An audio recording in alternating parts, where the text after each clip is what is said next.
I overheard my stepdaughter tell her friends I was a pathetic joke pretending to be a dad. So I took her car keys, emptied her closet, and told her to find someone else to play daddy. When my wife tried to guilt-trip me, I handed her divorce papers on the spot. What happened next was rather unexpected. I will tell you everything. First, let me quickly thank you for your continuous support. This means a lot to us. If you enjoy the stories we share, kindly subscribe to this channel. It will be great if you can leave a comment on which city you are watching from. We might just give you a shout out in our next story. Today's special shout out goes to Andy Graham from Ohio. We are glad you enjoy our stories. Now let's go deeper into the story. I wasn't trying to be a hero when I married Karen. I wasn't even trying to be anyone's father. I was just a man who fell in love with a woman who came with a past, a child, and a life half-lived before I ever showed up. But I meant it when I said I was in it for the long haul. I moved into her modest two-bedroom house, took on the mortgage, and brought a quiet promise with me that I would try to build something that felt like family. Try to be steady, patient, kind. I wasn't expecting a parade, but I also wasn't expecting to be treated like a ghost with a wallet. From the moment I walked through that front door, it was clear her daughter Madison wasn't buying what I was selling. She was 16 then, pretty in a distant, Instagram-filtered kind of way, and had perfected that particular brand of teenage disdain that made every attempt at conversation feel like I was interrupting something sacred.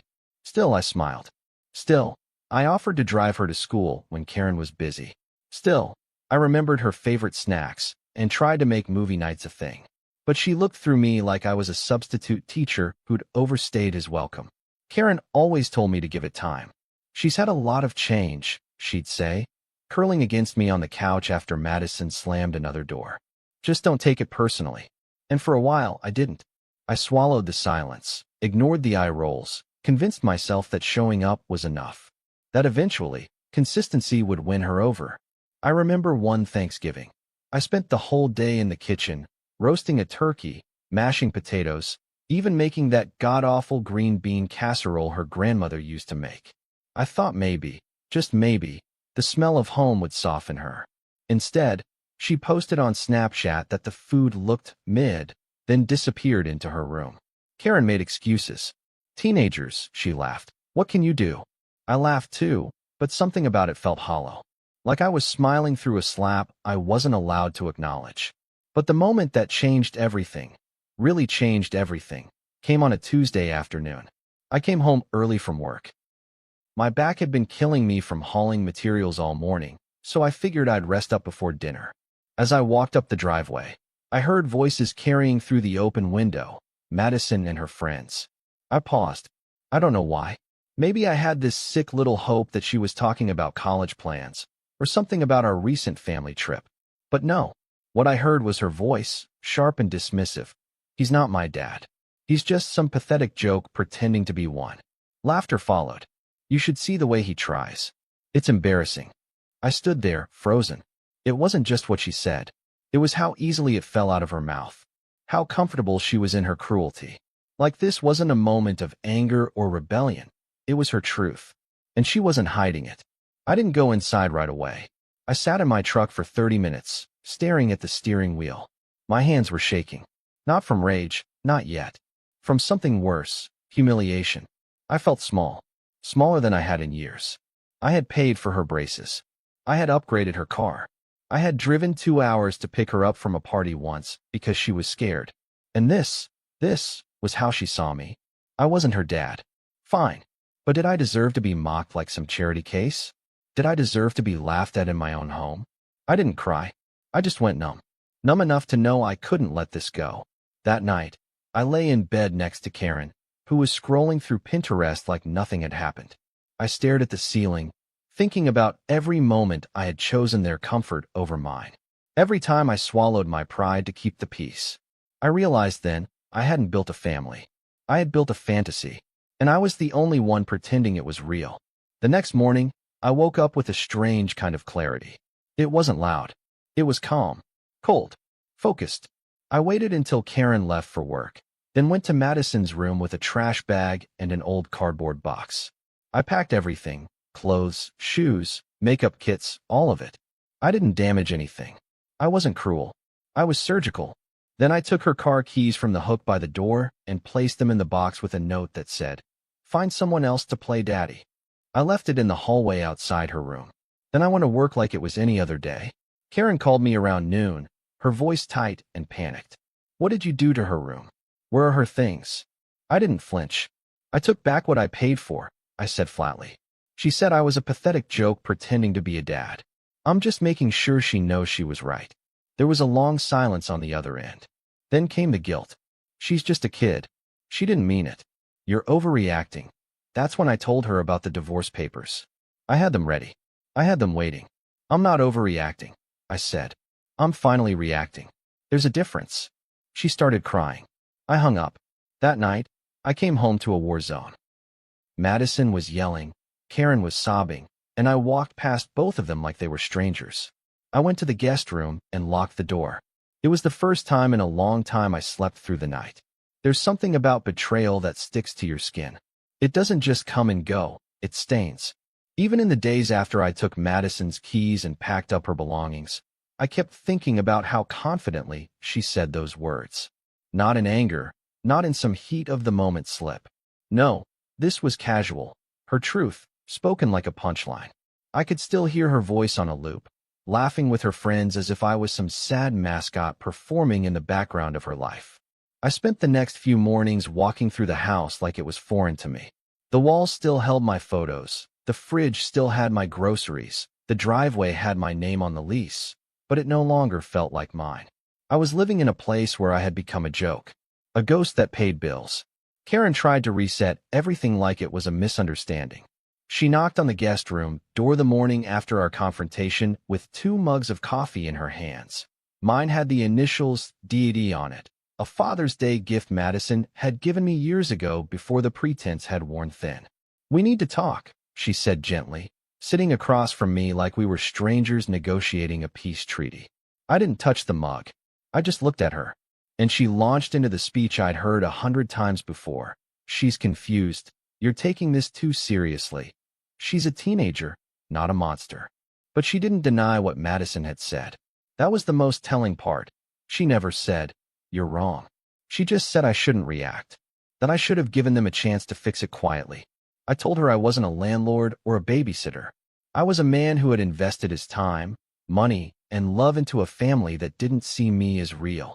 I told her the moment her daughter said I was pretending to be a dad, it undid every dinner, every ride, every dime I'd spent trying to build something for us. Karen's face changed then, her softness evaporated, and that edge came out. "So what? You're just walking away from all of this? Because of a few words?" she snapped. I didn't raise my voice. I didn't need to. "No," I said quietly. "I'm walking away because those few words were the truth she's always felt. And you stood by and let her feel it." Her silence was deafening. That's when I placed the divorce papers between us. I watched her eyes scan the lines like they were written in a foreign language. "You're not serious," she whispered, her voice shaking. "You'd really blow up this marriage over her?" And I told her, "No. I'm walking away because I've spent years loving people who never saw me. And I'm finally choosing me." What I didn't expect, what I couldn't have predicted, was how fast she turned. The next day, I found out she'd gone to the police, filed a complaint, claimed I had emotionally abused her daughter, that I had created a hostile living environment, that I was unfit to stay in the house.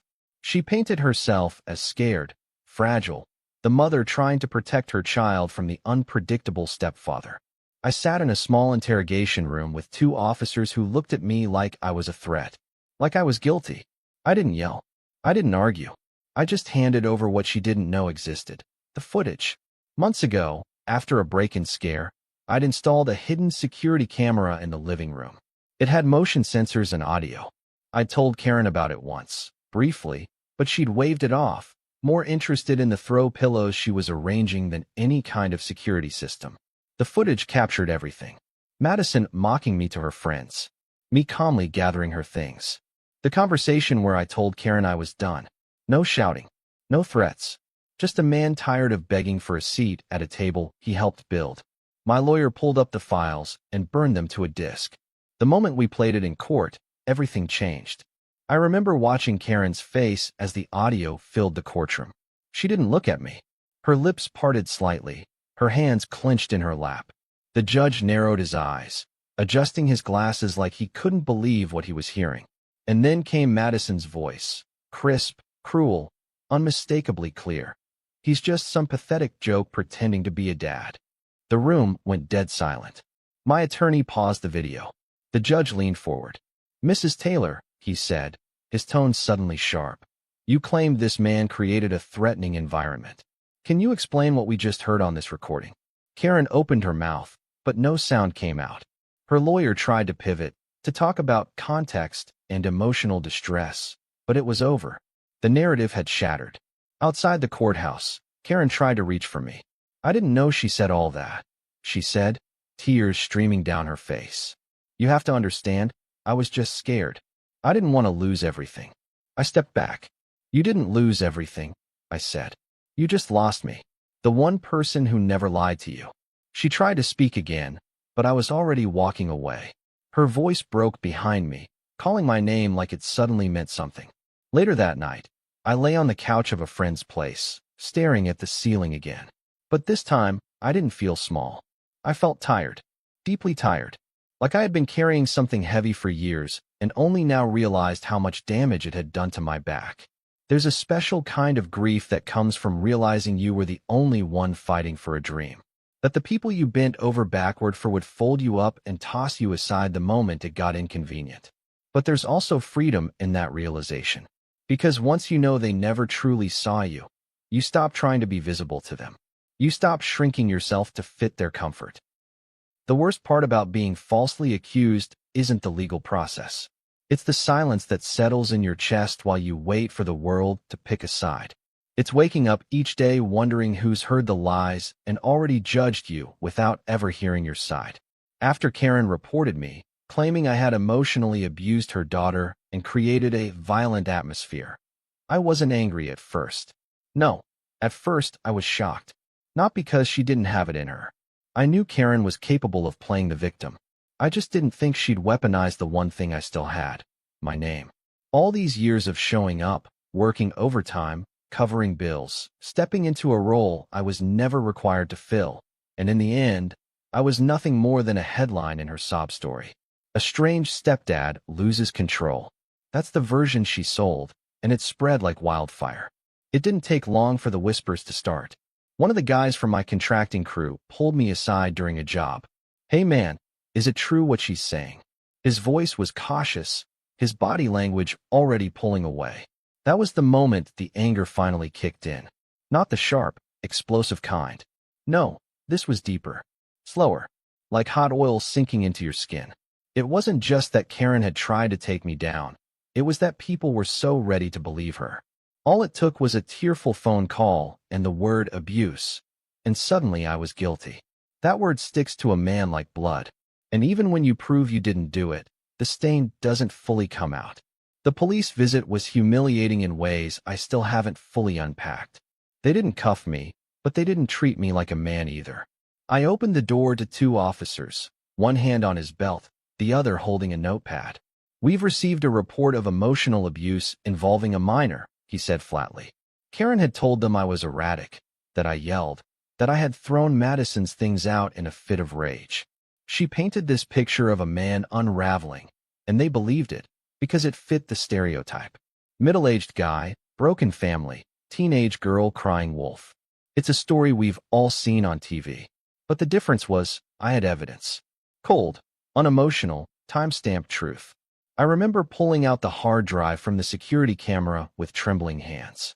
Not because I was scared, but because I knew I shouldn't have to do this. I shouldn't need proof that I wasn't a monster.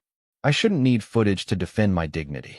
But there I was, a man in his own home, preparing to show strangers what his life had become. The officers watched the clips with blank faces. No emotion, no apology, just quiet nods and a few scribbles in their notepad. I could feel their discomfort when they heard Madison's voice, dripping with contempt, laughing about how I was a joke. And then Karen's voice, pleading, manipulative, acting like I was destroying our family just by saying the truth out loud. When it ended, one officer cleared his throat and said, "We'll file an amendment." And just like that, they were gone. But court Court was something else entirely. My lawyer was a pit bull in a tailored suit, and thank God for that. Karen had walked into the hearing wearing a soft blue dress and tears like jewelry. She clutched tissues and dabbed her eyes like she was on daytime television. Madison didn't even look at me. She sat beside her mother, arms crossed, expression smug. Like she knew the system was on her side. Like she'd already won. I sat across from them and wondered how we got here. How people I had fed, sheltered, and cared for could turn me into a villain so easily. My lawyer began with the footage. He played every second without commentary. Let the words speak for themselves. The court reporter stopped typing more than once, her eyebrows raised. The judge stared down at the screen like it was a car crash he couldn't look away from. When it ended, Karen looked like she'd seen a ghost. Her face went pale. Madison suddenly became fascinated with her shoes. Her lawyer tried to spin it. Context matters, she argued. Teenagers say things they don't mean. But the judge wasn't buying it. He leaned forward, fingers steepled, and said, "What I saw was a man being ridiculed and manipulated. I see no evidence of abuse here. In fact, I see a man who went to great lengths to remain calm under pressure." He dismissed their claim, denied their motion to remove me from the house, and ended the hearing without another word. But the real victory wasn't legal. It was emotional. For the first time in months, I felt seen.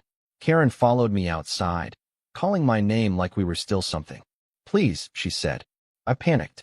I didn't think it would go this far. Her voice cracked. Her hands reached for mine. "You have to understand, I just wanted to protect her." I pulled my arm away, slowly, deliberately. "No," I said. "You wanted to destroy me because you couldn't control me anymore." She tried again. "I still love you." That stopped me.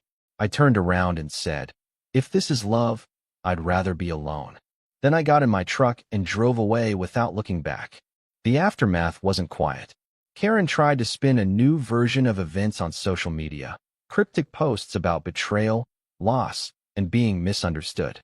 A few mutual friends reached out, confused, asking what really happened. I didn't respond. Not because I didn't care, but because I was done performing. I had spent too long explaining myself to people who only ever wanted me as long as I was convenient. Now, I was learning the value of silence. The power of letting truth stand on its own. The moment that video started playing in court, I didn't look at the screen. I watched their faces instead. That was where the real show was. Karen's confident posture started to crumble within the first 30 seconds. She had walked into that courtroom like a widow of war, draped in grief, eyes watery and purposeful. But when her daughter's voice echoed through those speakers, clear and unmistakable, mocking me to her friends like I was some pitiful clown, I watched Karen's mascara smudge at the corners of her eyes, not from crying, but from sweating under the weight of her own lie. Madison, seated beside her in that too-tight black dress, shifted uncomfortably. Her confidence began to melt as the laughter from that recording filled the space like smoke. She wouldn't look at anyone, not at the judge, not at her lawyer, and especially not at me. That courtroom, sterile and fluorescent, suddenly felt like a truth chamber. I hadn't planned for this moment. I didn't know what vindication would feel like. But as the footage rolled on, me calmly folding her clothes, placing the keys in the box, leaving a note with restraint rather than anger, I felt something unexpected surge in my chest. Not pride, not victory, something quieter. Something that said, "You weren't crazy. You weren't the problem. You were just alone." When Karen's voice came next, pleading with me not to walk away, asking me to stay for her and her daughter, all while downplaying the insult that started it all, it was like watching a magician expose her own trick. The courtroom wasn't just hearing the truth. They were seeing the full anatomy of manipulation unfold. The judge, a silver-haired man with eyes like a scalpel, leaned back in his chair as the last few seconds of the video played. His face was unreadable. He let the silence hang heavy for a moment before speaking, and when he finally did, his voice was sharp and deliberate. "Mrs. Taylor," he began, turning to Karen, "your accusation against Mr. Dalton was not only unfounded, it was, in my opinion, maliciously motivated. The evidence we've seen paints a very different picture than the one you presented under oath." He paused, letting that sting settle in. "In fact, I find it deeply troubling that you would attempt to weaponize the legal system during what is clearly a personal conflict. This court does not take kindly to false reports. Karen tried to speak, some shaky variation of an apology, some excuse that Madison was emotional, that she herself had acted impulsively. But the judge didn't entertain it. He banged the gavel, dismissed their claims, and finalized my petition to have the restraining order struck from record. Madison was visibly shaking now. Her arms were crossed tightly over her chest, her jaw clenched.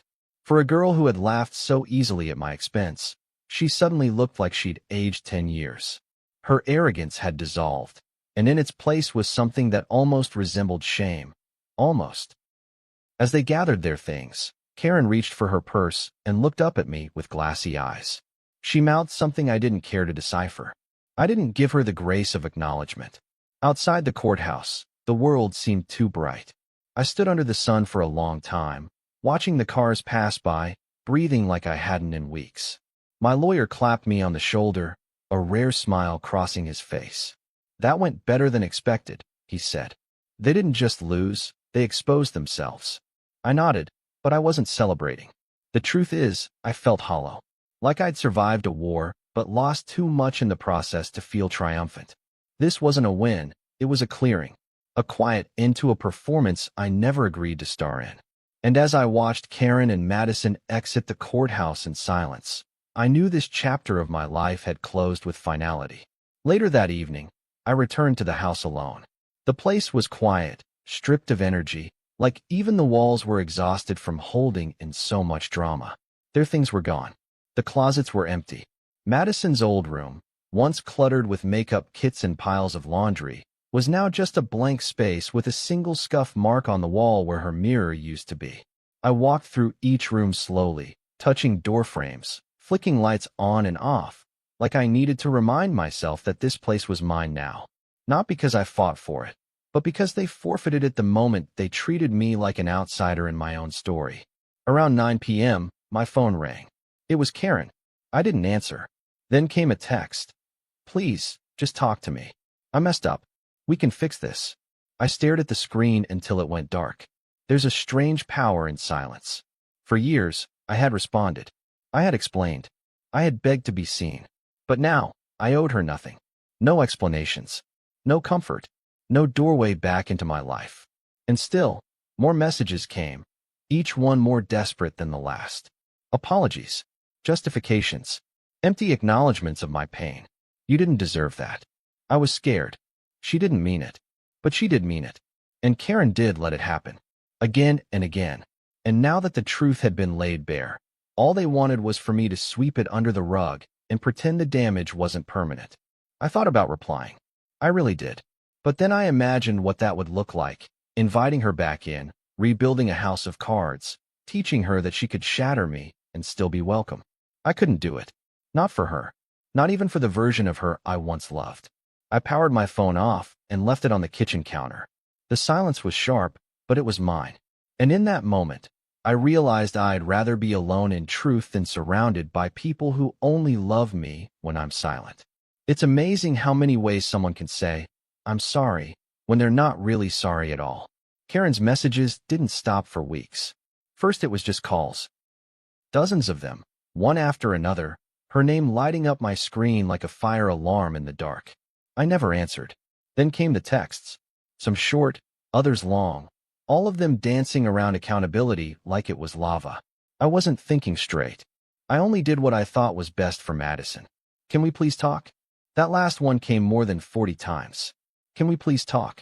The same woman who tried to bury me in the legal system, who stood by as her daughter dragged my name through mud and courtrooms, now wanted to have a talk. But I had nothing left to say. Not to her. Not to the version of her she wanted me to remember. Because that man she loved, the one who swallowed his pride for the sake of peace, no longer lived here. The worst of it came about a month after court ended. I was at the grocery store, just grabbing a few things. Eggs, some frozen meals, a bottle of bourbon I hadn't yet decided if I deserved. I was pushing the cart down aisle 5 when I saw her, Karen. She looked thinner, worn down in a way that wasn't just physical. Her hair was pulled back too tightly, her eyes darting around like she was bracing for impact. She didn't spot me right away, but when she did, her face softened into something she probably thought would disarm me. It didn't. "Hey," she said, almost cautiously, like I was a skittish animal she didn't want to scare off. I gave a polite nod and kept walking. She followed. "You've been ignoring me." I stopped and turned to her, not because I wanted to engage, but because I wanted to make it clear this was no longer her stage. "I'm not ignoring you," I said evenly. "I'm protecting my peace." That line caught her off guard. She opened her mouth to speak, but nothing came out. "You lost the right to be heard the moment you tried to destroy me in court," I continued. "You don't get to rewrite history just because you're uncomfortable with how it ended." Her eyes welled up, of course. Always the tears. Always the theatrics. "I just want to fix this," she whispered. I shook my head slowly. "This isn't fixable, Karen. You made sure of that." Then I walked away, leaving her standing there between the paper towels and cereal boxes, crying into her palms like grief could undo betrayal. That night, she left a voicemail. Her voice cracked in the middle, as if that alone could make it more authentic. "I still love you," she said. "We made so many memories. I can't just throw them away. Please don't hate me. Please." I listened to it once. Then I deleted it. I wasn't interested in revenge or cruelty. I just wanted to live a life that didn't include people who only loved me when I was useful. People who only saw my worth when I walked away from them. And Madison? Not a single word. No apology. No recognition. Just silence. Which, ironically, was the most honest thing she'd ever given me. I wasn't her father. I never was. I was the man her mother chose to stand in the gap. And when that gap didn't serve her anymore, they tried to erase me from the equation. It took time, but the house finally began to feel like mine again. Not just the deed or the keys, but the soul of it. I rearranged the furniture, donated the rugs Karen had picked out during one of her faux decorating phases. I painted the walls a cool gray, a fresh start in every brushstroke. And I filled the silence with music, with old records I hadn't touched in years. There was something healing in the mundane. Doing dishes without someone sighing in the background. Waking up without the weight of walking on eggshells. I started reading again. Cooking for one. Drinking coffee by the window with no conversations to anticipate, no moods to manage. I began to rediscover the man I had been before I became someone else's convenience. Every once in a while, mutual friends would reach out, some genuinely curious, others clearly just fishing for gossip. "Are you really not speaking to her at all?" they'd ask. "She says she's trying." I'd smile to myself, because they didn't know what trying looked like. They hadn't seen the nights I stayed up researching scholarships for Madison, or the weekends I spent building that stupid deck she never once thanked me for. They hadn't heard the tone in Karen's voice when she'd say, "She didn't mean it," instead of, "You didn't deserve that." Her trying now didn't mean anything. It was self-preservation, not redemption. And I had no use for a reconciliation that came only after the damage had been televised. One evening, I got a letter in the mail. No return address. I knew it was from her before I even opened it. The handwriting was careful, the kind of neat that only happens when someone is trying too hard. It was 6 pages long. She detailed everything. The stress, the fear, the guilt. She admitted she acted out of anger. That she believed Madison over me because, in her words, a mother always protects her child. But nowhere in those 6 pages did she say what I needed to hear. I believed a lie because it was easier than admitting I failed you. Instead, it was more of the same. Pain disguised as love. Excuses dressed as apologies. I folded the letter neatly, placed it back in the envelope, and stored it in a box labeled Final Answers. I wouldn't reread it, but I wouldn't destroy it either. Some wounds need to be documented, even if they never fully heal. I won't lie. Some nights are lonelier than others. There are moments I walk past the empty bedroom and wonder what it would have been like to raise a daughter who actually wanted me around, who didn't see me as a joke, a daughter who'd defend me, not destroy me. But those are daydreams, and I've learned to let daydreams go. I've learned that love without respect isn't love at all. That loyalty isn't real if it only exists when things are easy. I may have lost a family, but I gained something far more valuable: clarity. And with that clarity came peace. I used to think being a good man meant staying, holding on no matter what, bending until your spine became a question mark, and calling that love. I used to think that real strength was in forgiveness, in patience, in waiting for the people who hurt you to realize you were worth more.